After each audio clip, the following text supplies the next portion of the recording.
name is Russ Milheim from The Direct. Thank you for speaking with me. Sure. I saw the movie the other day, and I really enjoyed it, so congratulations on another hit. Thank you. Now, Asha's the main character of this movie. What makes her so unique compared to the long history of Disney heroes? I don't know. I mean, it's a character that there are certain aspects that are, like some of our other leads, there's a passion and a drive and a strength to her. One thing she doesn't know right away is that she has these leadership qualities. Maybe she doesn't believe them, whatever, but she definitely steps into them by the end of the movie. So we love that arc. I think what does make her unique is bringing in Ariana DeBose. And Ariana bringing in her personality, a very unique personality, someone who's not afraid to speak her mind, someone who's not afraid to be funny and be quirky and all these great things that give a specificity to the character. And sometimes you don't really know what you got until that actor comes in and starts collaborating with you and really shaping the character.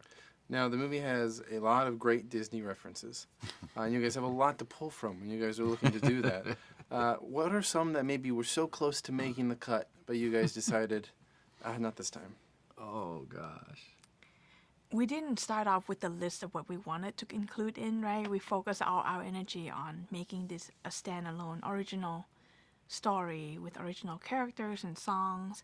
But once those things are in a really good place, we put them into production, then people start coming up to us with ideas, and they have so much passion and love for these characters and stories that they grew up with, and they will be like, this seems perfect to put this character in, and me included. I'm like, I love Beauty and the Beast. There are some cups in the scene. Can one of them be shipped? Yeah. So we just had so much fun, and collectively, this is like our love letter to Walt and the artists that came before us.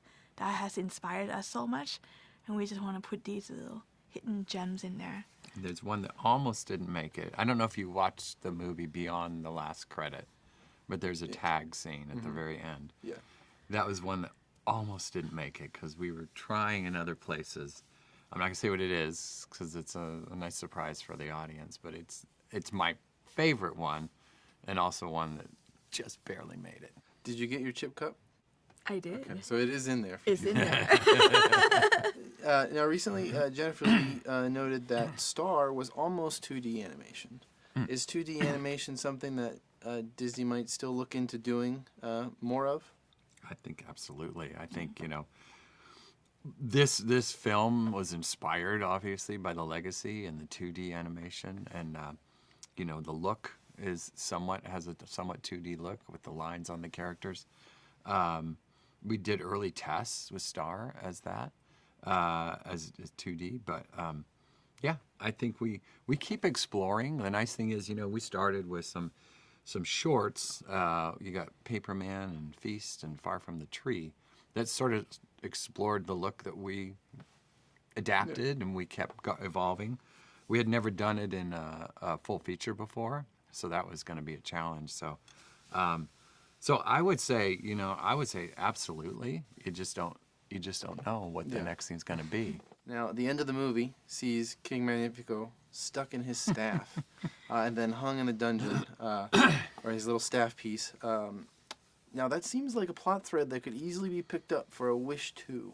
Is that something that you guys have, playfully considered or may be in the cards at all? I know you can't, say it's for sure happening, but is this something that would be interested in maybe exploring down the line? Well, the idea of him stuck in the mirror just seems so right for someone who loves vanity so much. That was the reason why, and as of right now, we're just completing this story, putting this baby out in the world. We just want to live in this moment for a second and maybe get to take a nap after all of this. Did Chris Pine's villain ever get a chance at redemption at any point in developing this movie? Was there ever a point that maybe he would get offered that chance, or was he pretty much always down that spiral and that's where he was heading? I think so. I think he was always down this spiral. I don't think we ever talked about redeeming him. What's interesting is that we repeatedly give this character a chance to make a different decision, right? Yeah. And then we were like, well, but being who he is, Magnifico will not take that decision, and it's fun to see someone who just kept going deeper and deeper into this obsession with forbidden magic. When people walk out of this movie and the years after, what is the one thing that you want people to take away the most and remember? There's one thing I would love, and it's a sort of a tradition that we have that I think is so wrong, and that is at birthdays, right? Your candles. You blow out the candles, you make a wish, and then everybody says, you know, what you would say, don't say your wish out loud.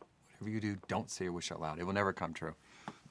I would love the opposite to be true. I would love for people to blow out the candles, make a wish, say it out loud, because as it happened for us, our wish was to work at Disney. We let people know we wanted to work at Disney, and we got a lot of help along the way. So what I guess I'm saying is that if you put your wish out there and let people know, I think there'll be a lot of helpers, just like in our movie, that will help you achieve that wish.